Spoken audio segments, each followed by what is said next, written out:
negara hadir dan tidak meninggalkan masyarakat sendirian dalam situasi segenting ini.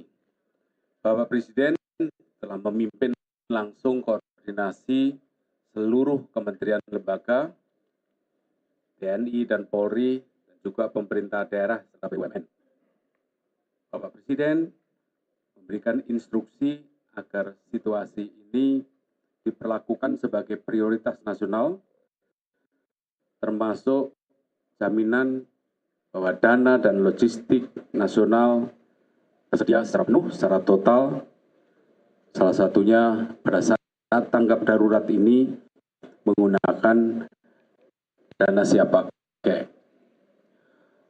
Seluruh lembaga telah diinstruksikan oleh Bapak Presiden untuk ekstra responsif dan memastikan fokus dalam penyelamatan korban, distribusi bantuan, dan pemulihan berbagai fasilitas dan layanan vital.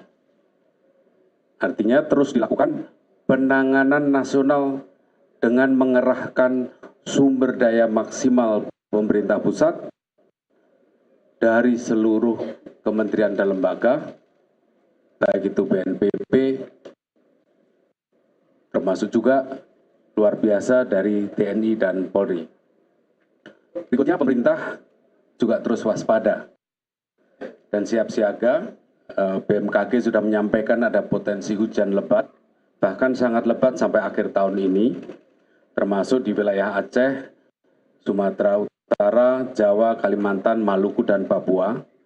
Dan ini kami telah mewaspadai dan mempersiapkan sedini mungkin untuk mengurangi risiko semaksimal mungkin. Pemerintah terus memastikan kelancaran pengiriman layanan dasar ke seluruh wilayah bencana. Kita telah mengirimkan lebih dari 500.000 ton bantuan dari berbagai pihak, baik itu paket sembako, makanan siap saji, obat-obatan, tenda, selimut, serta bantuan langsung lainnya untuk warga terdampak termasuk daerah yang jalur aksesnya terputus. Jadi tidak terdampak langsung, tapi terdampak tidak langsung karena akses logistiknya terputus. Dalam beberapa hari terakhir, struktur komando terus diperkuat. Posko terpadu di provinsi, kabupaten aktif, pos pendamping nasional dari BNPB, dari TNI, Polri, dan kementerian terkait sudah ditempatkan dan sistem distribusi logistik terus dipastikan kelancarannya. Untuk memastikan penyaluran bantuan dan evakuasi, pesawat angkut A400 telah diterjunkan untuk mobilisasi logistik berskala besar. Lebih dari 50 helikopter dari TNI, Polri, dan BNPB juga digunakan untuk menjangkau wilayah terisolir. Kita juga memperoleh laporan daerah yang aksesnya terputus seperti Aceh Tamiang, Langsa, dan per kemarin sudah berhasil dilakukan airdrop dengan pesawat angkut TNI AU CN 295, A2904, dan juga C130J Super Hercules. Didukung oleh pengiriman logistik melalui jalur laut dengan kapal TNI, kapal angkut TNI. TNI dan Polri dan instansi pemerintah yang lain juga telah mendirikan posko logistik, posko kesehatan, dan dapur lapangan di lokasi-lokasi yang dibutuhkan. Selain dapur umum, dapur SPPG juga dikerahkan untuk bisa menyalurkan makanan secara cepat bagi para korban. BUMN juga bergerak maksimal dan memulihkan layanan publik, baik itu jaringan listrik, telekomunikasi, distribusi BBM, dan akses jalan dan logistik. Untuk pemulihan tower bertegangan tinggi ditargetkan selesai pada hari Jumat tanggal 5 Desember 2025. PLN telah mempercepat perbaikan dari 5 sampai 6 hari menjadi hanya 2-3 hari saja, sehingga jalur Arun Beuren maupun Tarutung Sibolga yang saat ini aliran listriknya masih padam bisa segera menyala kembali. Untuk pemulihan layanan telekomunikasi di Sumatera, Telkom sudah menurunkan personil sebanyak 2.498 yang tergabung dalam tim recovery. Sampai proses perbaikan selesai, mereka akan bertugas di lokasi. Pengiriman BBM melalui jalur darat juga terus diupayakan oleh Pertamina, didukung oleh berbagai pihak.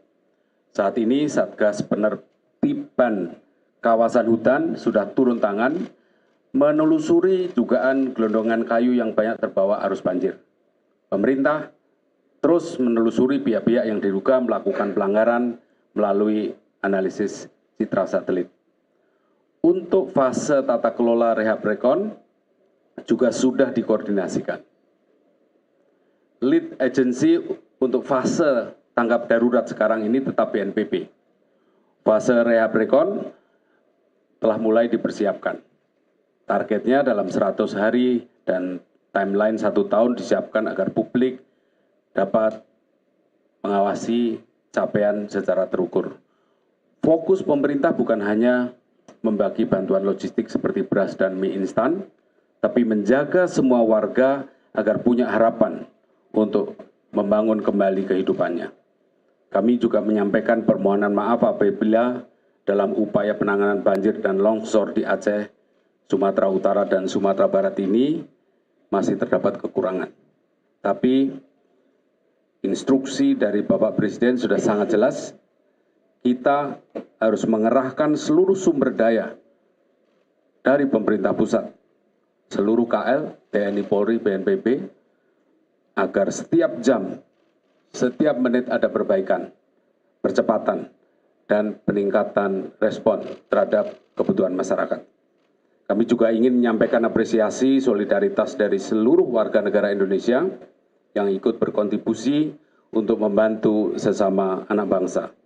Marilah kita berikan juga apresiasi bagi seluruh petugas dan relawan yang berjibaku di tengah lapangan untuk menyelamatkan para korban dalam situasi yang sangat-sangat tidak mudah.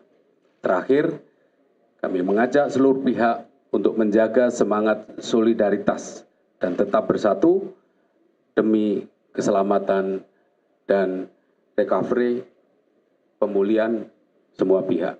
Saya kira itu yang bisa kami sampaikan atas nama bapak-bapak yang ada di sini. Terima kasih. Ada, oke, 3 pertanyaan aja. Ya, apa? Silakan. Ya, kemana nih? Oke, yuk, gimana?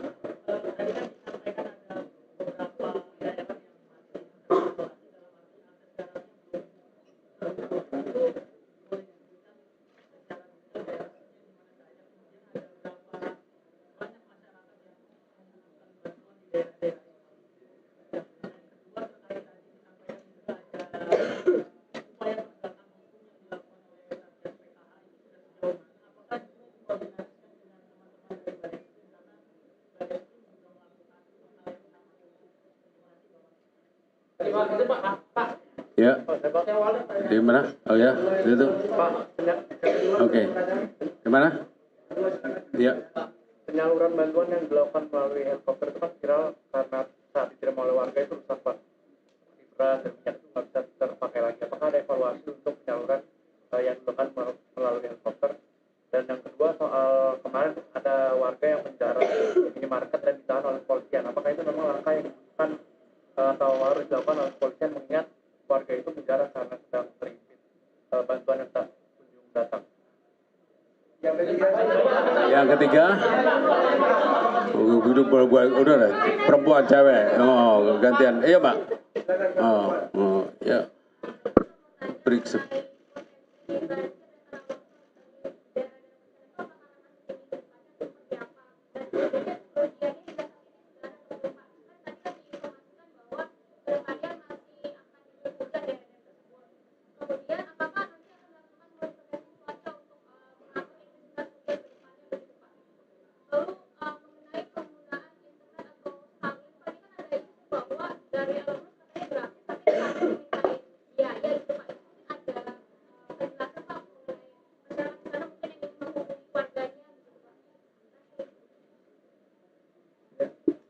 Oke, terima kasih. Jadi Bapak Ibu sekalian ada beberapa pertanyaan. Yang pertama, dari penanya pertama, daerah mana yang belum terhubung, yang kedua upaya penegakan oleh PKH, pertanyaan kedua penyaluran via heli yang rusak itu bagaimana, dan pelakuan terhadap yang tadi disebutkan kalimat Anda menjarah itu seperti apa.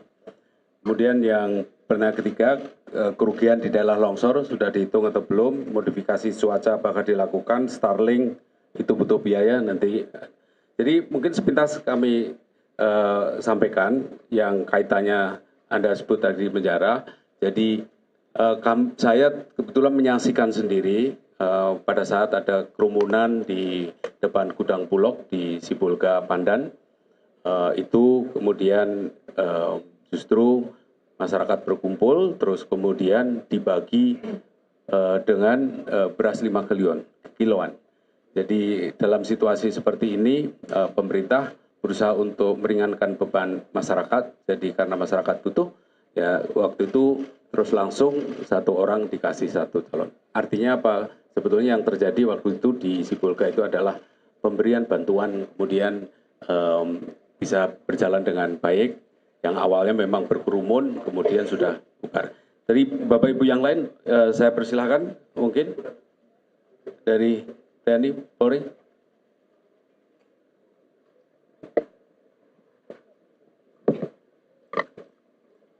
Terima kasih. Mohon izin Bapak Menko PMK menambahkan